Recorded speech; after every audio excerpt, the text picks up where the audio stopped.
Il est couramment admis que la destruction créatrice, cette expression, provient de l'économiste Joseph Schumpeter, qui explique dans Capitalisme, Socialisme et Démocratie en 1942 que nous avons simultanément la disparition de secteurs d'activité économique conjointement à la création de nouvelles activités.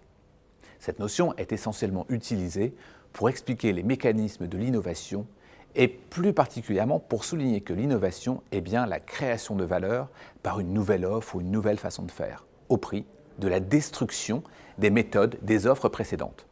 Ainsi, les emails remplacent le courrier de la poste, le smartphone remplace le téléphone, les appareils photo argentiques ont disparu, laissant place à la photo numérique, les librairies disparaissent pour des librairies en ligne, etc.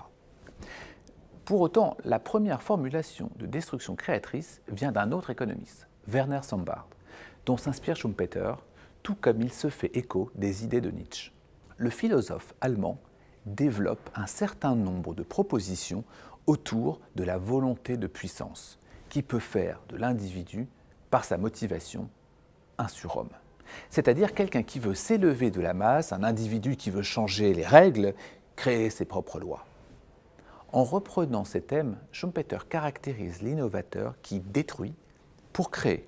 et se personnifie avec un certain nombre d'individus, Steve Jobs, Michael Dell, Herb Kelleher de Southwest Airlines, Jeff Bezos d'Amazon, Bill Gates, Sergey Brin de Google, Mark Zuckerberg pour Facebook, mais également en France, Xavier Niel, Jacques-Antoine Granjon pour Vente Privée, Édouard Michelin, Gérard Muliez de chez Auchan.